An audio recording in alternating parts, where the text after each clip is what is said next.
যুবক, কি বেশি দেখে ফেলছো? পরের নর্তকী দেখো, মোবাইলের উলঙ্গ ছবি দেখো, ওই তোমার মা। এই বেটা বেহায়া ছেলে বেটা, যে নারীকে মোবাইলে উলঙ্গ ছবি দেখো, ও তোর মা বেটা, ও তোর বোন। তোর মাকে এমন উলঙ্গ কেউ দেখুক? একটা নির্লজ্জ বেহায়া বল, এখন দাঁড়ায় বল বেটা, তোর মাকে দেখুক উলঙ্গ, তোর বোনকে দেখুক বিবস্ত্র, তোর মেয়েকে কেউ উলঙ্গ দেখুক, তুমি কেন অন্যের মা দেখো? সে কি কারো মা না? সে কি কারো বোন না? সে কি কারো মেয়ে না? ও কি কারো ফুফি না? ও কি কারো খালা না? তোমার ইজ্জতের উপরে হাত ধরকে, তোমার ঘরের সংগ্রামের উপরে।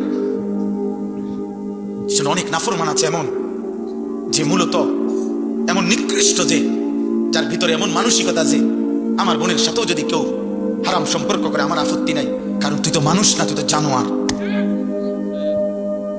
তুই তো মূলত জানোয়ার। যদি ইনসানের শেষ রক্ত থাকতো, মানুষের রক্ত যদি এক ফোঁটা শেষ থাকতো, তো নিজের বিবেকে বাঁচত। এটুকু বিবেকও যদি কারো না বাঁচে, তো তোর শরীরে মানুষের শেষ রক্ত নাই,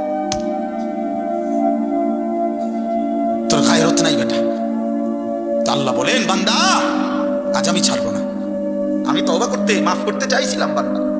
আমি দুনিয়া লক্ষ্যবার বলছি যে বান্দা, 90 বছরের গুনাহ হায়াত থাকতে যদি মাফ চাও, আমি আল্লাহ 90 বছরের গুনাহ একসাথে মাফ করে দেব। আল্লাহ বলছে, হায়াত থাকতে যদি তওবা করতা, আমি আসমান সমান গুনাহ মাফ করে দিতে রাজি। আমি সাগরের ঢেউ পরিমাণ গুনাহ মাফ করে দিতে রাজি।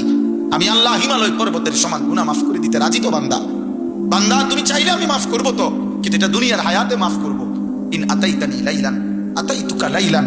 আল্লাহ বলে, বান্দা গুনাহ নিয়ে যদি তুমি রাত গভীরে আমার কাছে আসো, আমি মাগফিরাত নিয়ে রাত গভীরেই তোমার কাছে আসবো। ইন আতাইতানি নাহারান আতাইতুকা নাহারা। তুমি যদি দিনে আসো, আমি দিনেই আসবো।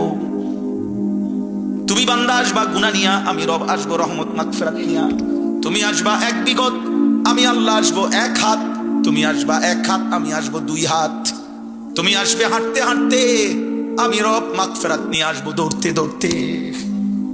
আজ দেব মাফ, ওয়ালাকিন হাক্কাল কওলু মিন্নি। কিন্তু বান্দা, আজ আখিরাত হাসরের মাঠ। আজ আমি রহমান না, আজ আমি রহিম না, আজ আমি জব্বার, আজ আমি কাহ্হার। হাসরের মাঠে আমি আজিজ, আমি যুনতিকাম। আজকে আমি প্রবল প্রতাপান্বিত, প্রচন্ড রাগান্বিত। আজকে আমি যুনতিকাম, প্রতিশোধ গ্রহণকারী। আজকে আমি শাদীদুল ইকাব, কঠিন শাস্তিদাতা। আজকে আমি সারিউল হিসাব, বড় দ্রুত হিসাব গ্রহণকারী। ফায়াউমা ইদিল্লা ইউআযিবু আযাবাহু আহাদ। আল্লাহ বলে, বান্দা হাসরের ময়দানে বান্দা তোরে আমি এমন শাস্তি দেব রে বান্দা, কায়নাতের সবাই মিলেও কেউ তোকে এমন শাস্তি ইতিপূর্বে দেয় না।